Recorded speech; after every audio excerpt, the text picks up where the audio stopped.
this is Susie Newhan, and this is our first basic maths reminder video for those who haven't done maths for a while. This one's on negative numbers. So let's start with looking at adding and subtracting negative numbers. So we should be okay with the first two statements, but what happens if we have to delete 5 from a smaller number like 3? Well, if we only own 3 and we have to give away 5, we know we're going to go into deficit, don't we? And we're going to go into deficit by 2. We can provide the 3, but we still need to provide another 2, so we're minus 2. What about if we have a deficit to begin with? We're already minus 3, and now we have to go another minus 5. That means our deficit or our debt is now going to be 8, so it's negative 8. Now, some people prefer, when they're learning this, to look at a thermometer, and that's the way I prefer to teach it anyway. So let's give ourselves a thermometer.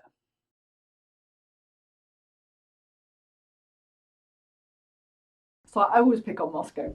So let's look at this one. So we're starting at 3 positive, okay? Here's negative.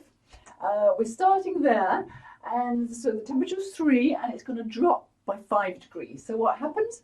We come down 3, we crash through 0, and we keep going until we get to minus 2.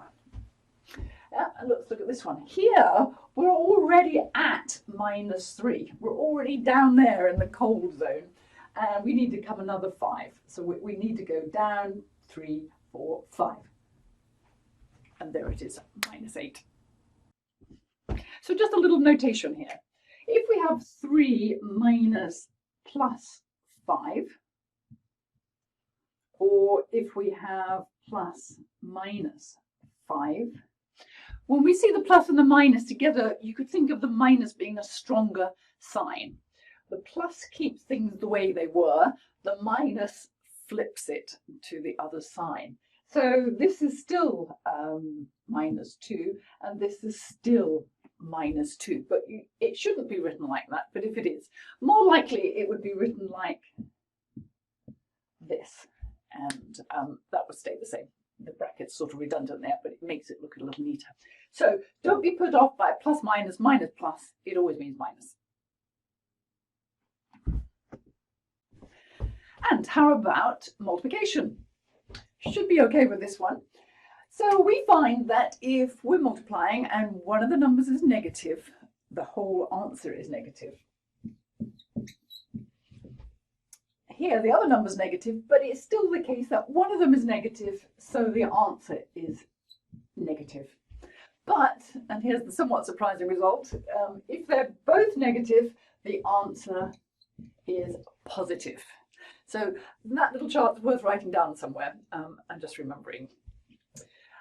So what about division? Well, before we go on to division, if we were going to look at, say, 10 divided by 2, just to let you know that on this course and in all your maths from now on, we won't really use that sign. That was the sign we used at school to represent division.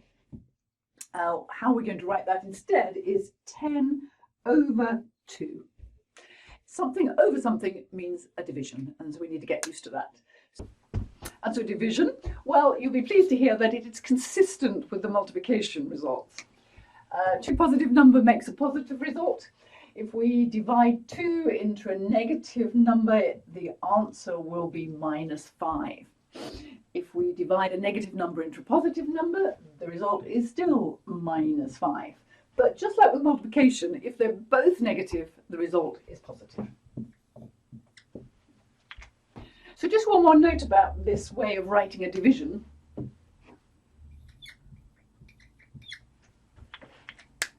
Now, we recognise that as a fraction. We even know what it means. It means 3/4, doesn't it? 0.75. But it's also a division. It says that 3 needs to be divided by 4. So you could think of a fraction being a division that hasn't yet happened.